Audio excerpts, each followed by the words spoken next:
ஆக்சுவலா அவ்வைய கிழவின்னு சொல்றாங்க. அவ கிழவி இல்ல, அவர் சூப்பர் பொண்ணு. அவ அதியமானுடைய கேர்ள் ஃப்ரெண்டு. ஒரு ஆணும் ஒரு பெண்ணும் ஃப்ரெண்ட்ஷிப்பா இருந்தாருன்னா பொண்ணுக்கு ரொம்ப வயசா இருந்தாதான் சொல்லிட்டு இந்த காலம் செய்த ஒரு கோலம் தான் எனக்கு ரொம்ப பிடிக்கும். நிறைய அவ்வை இருக்கிறார்கள். எனக்கு அவ்வையில ரொம்ப பிடிச்சது அறம் செய்ய விரும்புன்னா பாருங்க, செய்ன்னு சொல்லி நிறுத்தாம விரும்புனால, நீ விருப்பம் வந்தா செய்யறது தானா வந்துடும் சொன்னால, அது ஒரு பெண்மொழி. ஹவ்வா என்பது அரபி சொல், ஈவ் என்பது ஹீப்ரு சொல், ஒவ்வை என்பது தமிழ் சொல். ஆதி பெண் என்கின்ற குறியீட்டுடன் தன்னுடைய வாழ்க்கை பயணத்தில் பல்வேறு விதமான எழுத்துக்களை எழுதியவள் அவ்வை. அவர் ரொம்ப விரும்பினால அந்த அதியனை பற்றியும் பேச வேண்டும்.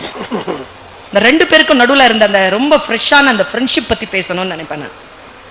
நேரா தன்னுடைய ஃப்ரெண்டுக்காக போய் பகைவர்கள் கிட்ட போய் சொல்றா, களம்புகள் ஓம்புமின் தெவ்வீர் எம்முளும் உளன் ஒரு பொருணன் வைகளும் எண் தேர் செய்யும் தச்சன் திங்கள் வலித்த காலன்னோனே என்று சங்க காலத்திலே தன் தோழனுக்காக களமாடியவள், தமிழாடியவள் அவ்வை. அது இல்லாமல் பிற்காலத்திலும் பல்வேறு விதமான இலக்கியங்களை அவள் தந்திருக்கிறாள். அவள் தந்த கொன்றை வேந்தன், அவள் தந்த ஆத்திச்சுடி, நம்ம எல்லாம் நல்வழிப்படுத்துகின்ற நல்வழி எல்லாம் நிறைய இருக்கு. படிக்க வேண்டுமே. அவ்வையை புரிந்து கொள்ள, பெண்மொழியை புரிந்து கொள்ள வேண்டும் என்றால் அவ்வையை படிப்போம்.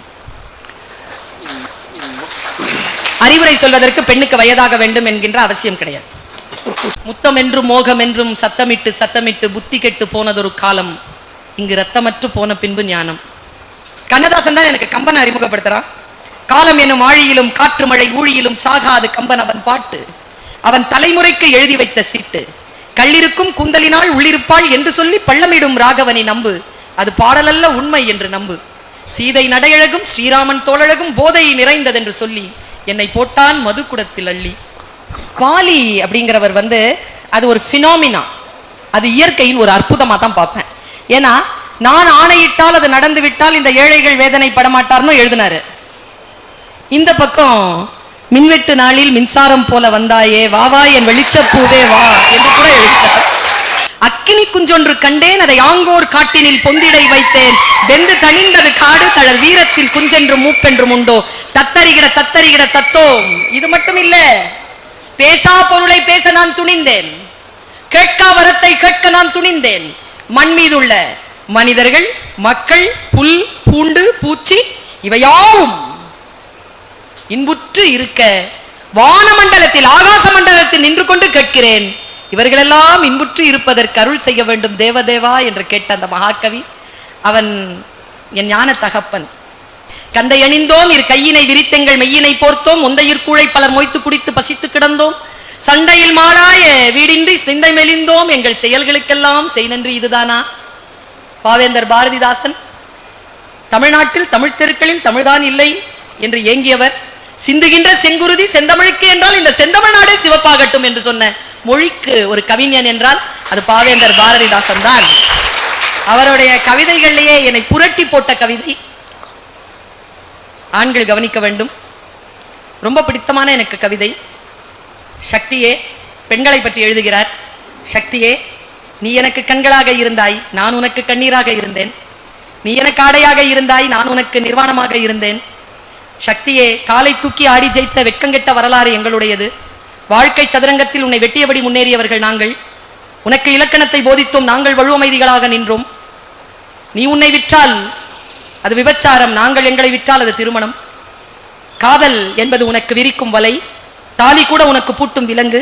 பெண்மை எனும் தெய்வீக நெருப்பில் என்னை பரிசுத்தப்படுத்த ஆம் நாங்கள் குற்றவாளிகள் தான் ஒப்புக்கொள்கிறோம். ராஜபாட்டைக்கு உரியவன்.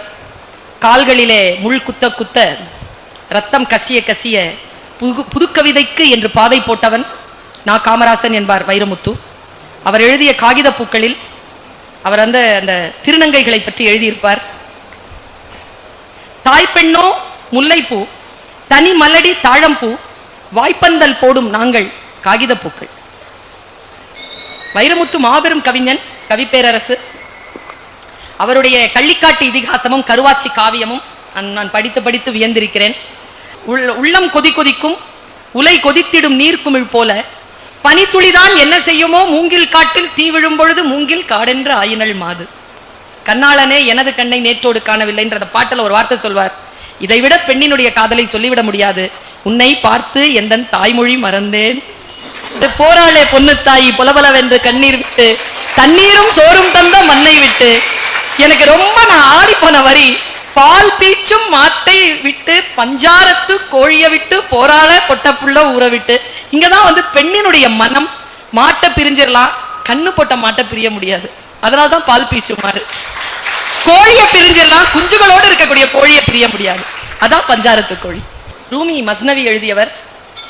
6000 கன்னிகளை சுமந்த அந்த இலக்கியத்திற்கு சொந்தக்காரர். நான் எப்பொழுதும் ரூமியை பற்றி பேசும் பொழுது பெண்களை குறித்து ரூமி சொல்கிறார், நான் சொல்லல, பெண்கள் they are not lovers. அவர்களிடத்தில் காதலை மட்டும் எதிர்பார்க்காதீர்கள். they are gift from God. இறைவனிடமிருந்து வந்த பரிசு பொருள் பெண்கள். காட்டு மிராண்டிகள் தான் அவர்களை அடக்குகிறார்கள், ஞானிகளோ அவர்களுக்கு அடங்கி போகிறார்கள். நீ எதை தேடிக்கொண்டிருக்கிறாயோ அது உன்னை தேடிக்கொண்டிருக்கிறது. குறுக்கு வழியில் வாழ்வை தேடிடும் குருட்டு மனிதரடா, இவர் கொள்ளையடிப்பதில் வல்லமை காட்டிடும் திருட்டு உலகமடா. தம்பி தெரிந்து நடந்து கொள்ளடா, இதயம் திருந்த மருந்து சொல்லடா. பட்டுக்கோட்டை. குட்டியாடு தப்பி வந்தா குள்ளநரிக்கு சொந்தம், குள்ளநரி மாட்டிக்கிட்டா குறவனுக்கு சொந்தம். தட்டுக்கெட்ட மனிதர் கண்ணில் பட்டதெல்லாம் சொந்தம். சட்டப்படி பார்க்க போனா 8 அடிதான் சொந்தம். உனக்கு எது சொந்தம், எனக்கு எது சொந்தம், உலகத்திற்கு எதுதான். செய்யத்தக்க அல்ல செய்ய கெடும், செய்யத்தக்க செய்யாமையாலும் கெடும். எதை செய்ய வேண்டுமோ என் குழந்தைகளை செய்து விடுங்கள், எதை செய்யக்கூடாதோ அதை செய்யாமல் இருங்கள். அணுவை பிளந்து 7 கடலை புகுத்தி குறுகத் தரித்தது குறள். ரொம்ப வீரியமானது. தேர்வுக்காக படிக்காம வாழ்க்கைக்காக படிங்க. 10,000 கவிதைகளை முத்தாக அளித்தந்த சத்தான கம்பனுக்கு ஈடு இன்னும் வித்தாகவில்லை என்று பாரு.